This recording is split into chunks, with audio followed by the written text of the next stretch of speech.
Bonjour à tous, c'est Antoine du site jerécupéremonex.com. Aujourd'hui je vais vous expliquer la stratégie des ordres camouflés. Alors je sais que vous êtes friands de ces petites stratégies, que généralement ça marche très bien. Et je sais aussi que souvent, quand il s'agit de récupérer son ex, on prend une idée ou deux et puis dans la foulée on peut l'envoyer par SMS à son ex.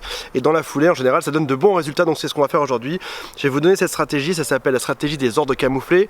Et probablement qu'il y a un SMS à envoyer à votre ex juste ensuite si jamais vous avez trouvé l'inspiration, si jamais ça vous dit quelque chose. Et sinon c'est pas grave, il y aura d'autres formations, d'autres vidéos plus tard. Alors, on a remarqué quelque chose quand on se bat depuis quelques semaines pour récupérer son ex, c'est que généralement on ne peut pas être très directif. Quand on donne un ordre à son ex, typiquement remets-toi avec moi, ou alors viens me voir à telle date, ou alors viens on va faire ça et ça ensemble, souvent on sort à un mur parce que l'ex ne veut absolument pas obéir à nos ordres. L'ex nous dit voilà, moi je me suis bien tout seul, j'ai pas besoin de tes conseils, je peux faire exactement ce que je veux, j'ai pas besoin de ça du tout.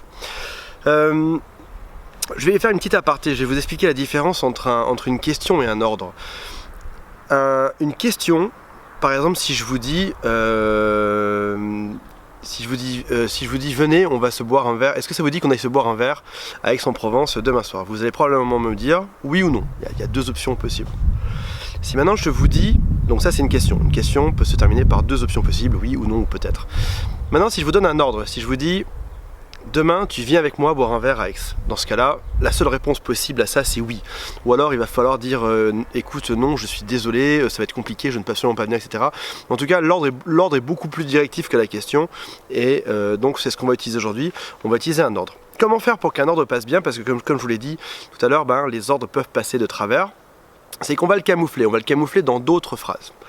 Généralement, pour que la structure marche bien, alors j'ai assisté ce matin à une conférence de Nicolas César Penn qui parlait de ça, de la PNL. Il a donné une dizaine de stratégies, dont notamment celle-ci, que je vous retranscris juste aujourd'hui.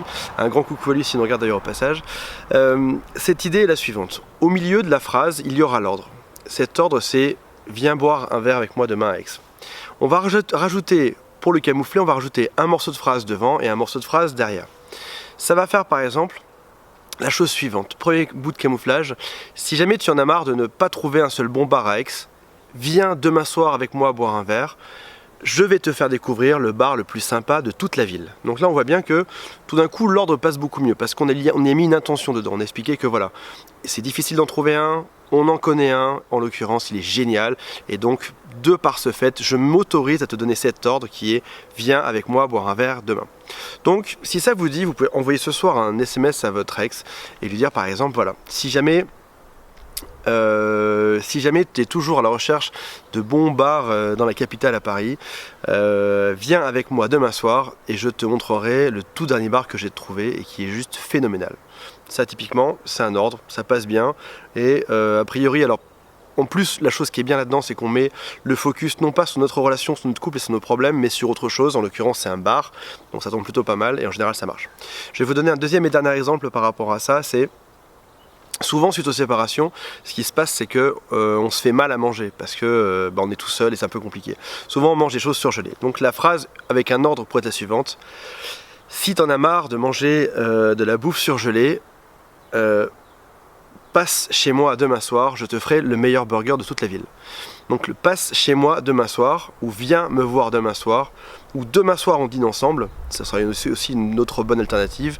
Si tu en as marre de manger du surgelé, demain soir on dîne ensemble, je te montre les meilleurs burgers de toute la ville. Ça peut être un restaurant, ça peut être un burger qu'on fait chez soi, ça peut être n'importe quoi. En tout cas, voilà, ça vous donne déjà deux premières pistes. Il y en a des dizaines qui sont utilisables. Essayez, vous allez voir que vous serez probablement surpris du résultat. On peut être impératif, on peut donner des ordres et que ça passe tout à fait bien. Et si vous aimez ça, mettez-moi juste en dessous en commentaire d'autres exemples pour inspirer les gens, ça me fera plaisir à moi, ça fera aussi plaisir aux autres qui cherchent peut-être des idées de choses, d'ordre cachés à envoyer. Et je vous rappelle dans tous les cas que vous pouvez mettre un pouce vers le haut à ma vidéo, que je vous accompagne en coaching en cliquant juste ici en haut à droite ou alors en cliquant dans la description des vidéos, il y a un lien pour tomber juste sur moi. Je vous dis à très bientôt, bonne chance dans votre conquête amoureuse et on ne lâche rien, on est des pitbulls. Salut à tous.